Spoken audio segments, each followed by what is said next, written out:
एनडीएचे उपराष्ट्रपती पदाचे उमेदवार सीपी राधाकृष्णन यांचा उमेदवारी अर्ज दाखल। मोदी पहिले प्रस्तावक, शहा राजनाथही उपस्थित। 9 सप्टेंबर रोजी निवडणूक। विमानतळावरही पाणी साचले, आता बंदराची गरज नाही, जहाजे आणि बंदरे दोन्ही इथेच येतील। उद्धव ठाकरेंनी सरकारला लगावला टोला। पुणे लोणावळा उपनगरीय रेल्वे मार्गावर तिसरी व चौथी उभारणी, राज्य सरकारचा निर्णय। मुख्यमंत्र्यांच्या अध्यक्षतेखाली झालेल्या मंत्रिमंडळाच्या बैठकीत निर्णय।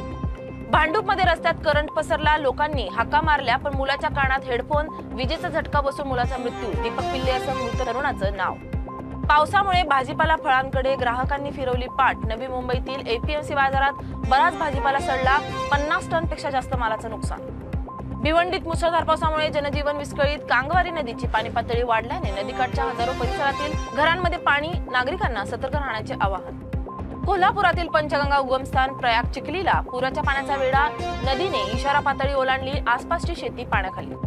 वसई विरार शहरात मुसळधार पाऊस, सततच्या पावसामुळे अनेक ठिकाणी पाणी साचून पूरस्थिती, सोसायटीच्या परिसरात माशांसोबत सापाचाही वावर। पाण्याचा प्रवाह वाढत असल्याने देवाच्या आळंदीत इंद्रायणी नदीला पूर, संभाव्य धोका पाहता जुना पूल आणि घाटावर जाण्यास बंदी। रत्नागिरी सिंधुदुर्ग जिल्ह्यात पावसाचा कहर, रत्नागिरी जिल्ह्यातील 6 मुख्य नद्यांनी इशारा पातळी ओलांडली होती। पुराचे पाणी राजापूर शहरात शिरल्याने पूरस्थिती। दिल्लीत इमारत कोसळून 3घांचा मृत्यू, अनेक जण ढिगाऱ्याखाली अडकल्याची माहिती, बचाव कार्य सुरू। अहिल्यानगर जिल्ह्याच्या उत्तर भागाच्या दृष्टीने महत्त्वपूर्ण असणारे भंडारदरा धरण भरलं, नागरिकांना सतर्कतेचा इशारा।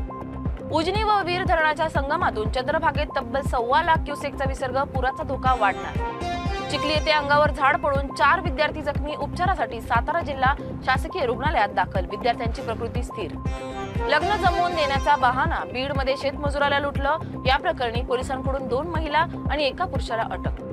गुजरातमध्ये 9वीच्या विद्यार्थ्यांचा 10वीच्या विद्यार्थ्यावर चाकू हल्ला, मृत्यूनंतर जमावाकडून शाळेची तोडफोड। विजेच्या धक्क्याने एकाच कुटुंबातील 5 जणांचा मृत्यू, जळगावच्या एरंडो तालुक्यातील वारखेडी येथील घटना, तारेच्या कंपनाने वीज प्रवाह सोडल्याची माहिती। बीडमध्ये सरकारी वकिलाने कोर्टातच आयुष्य संपवलं, न्यायालयाच्या खिडकीला दोरी बांधून टोकाचं पाऊल, आत्महत्येचं कारण अद्याप अस्पष्ट। खेळताना लहान भावाला लागलं, वडील रागावतील म्हणून 11 वर्षाच्या शुभ्राने घेतला गळफास, साताऱ्यातील कोरेगाव मधील धक्कादायक घटना।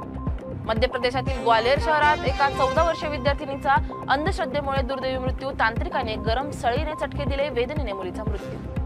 रत्नागिरीतील लांजा येथे मुथूट फायनान्स लिमिटेडच्या शाखेत 26,81,000 रुपयांची फसवणूक, शाळा व्यवस्थापकासह 5 जणांवर गुन्हा दाखल।